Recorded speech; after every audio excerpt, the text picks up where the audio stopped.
Hey everyone, welcome back to my channel. I am Shreya Paul and I am a third year medical student.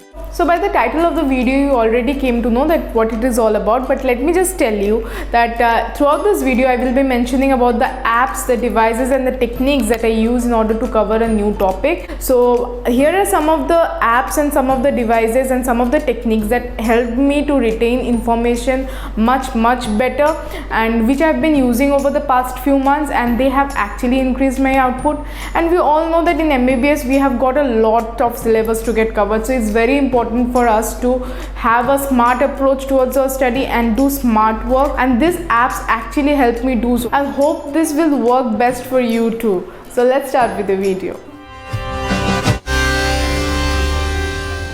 Okay, so the topic that I am currently studying is respiratory system, and I do intend to do an integrated study. So I will basically be covering respiratory system from physiology, medicine, pharma and patho.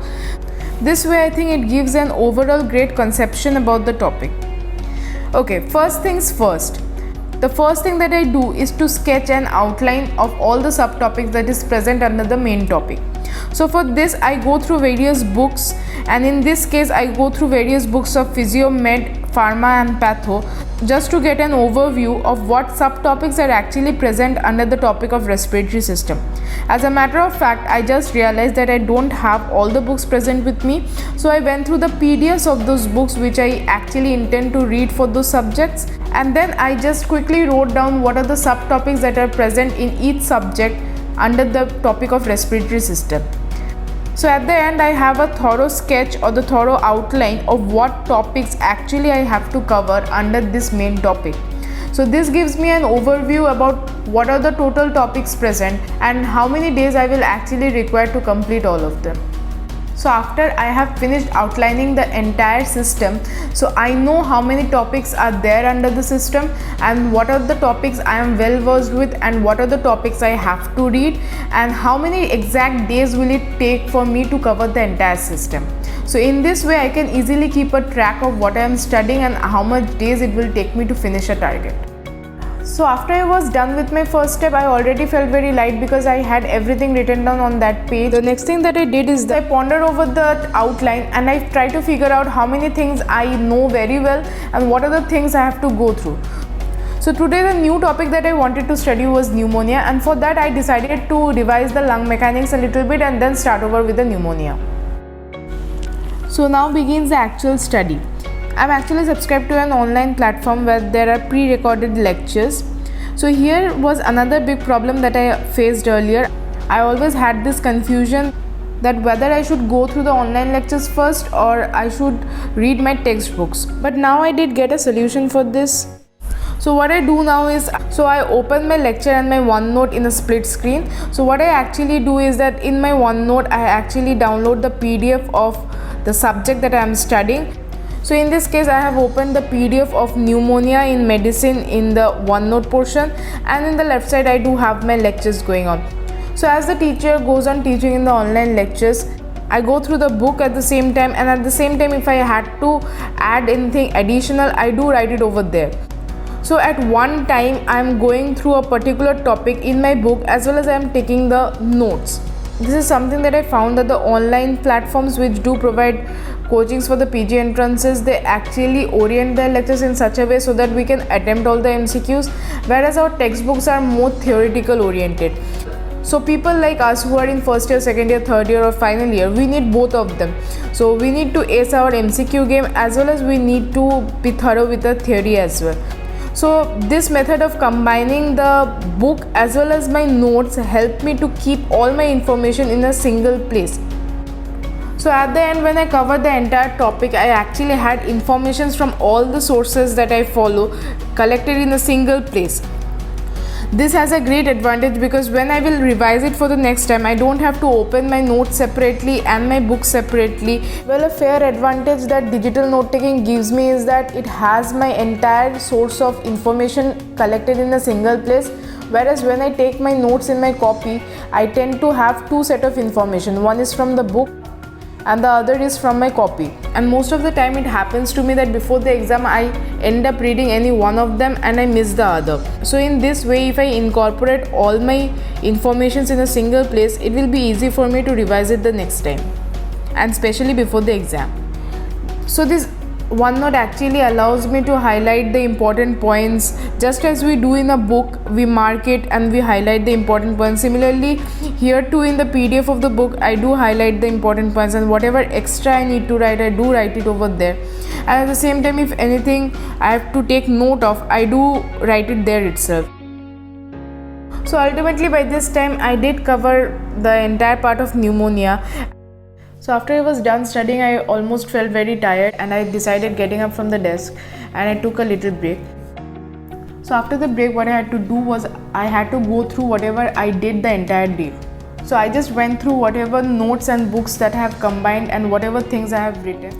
I just went through the entire chapter. Since I have already studied the topic the entire day and the hard part is actually done, wherein I have to prepare notes and I have to study the topic in the first place. So this is bit of a leisure work where I actually have to go through the entire thing that I have studied.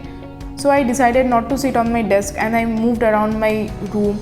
I sat here and there and I tried to go through the entire piece of information that I have collected the entire day. This step is actually very important for me because at the end, if I don't go through the entire thing that I have studied that very day, then I actually tend to forget each and everything that I have studied. So it's actually a very important step for me. Another cool thing about the app that is worth mentioning is that suppose while going through my books or going through my notes, if I feel that something is actually unknown to me and I need to Google it, I can actually open my Google by the side of my notes and I can actually drag and drop the information directly. For example, here I was little bit confused about the drought coin appearance, how it actually looks. So I simply searched it over the Chrome and then I drag drop the image of the drought coin appearance in my notes directly.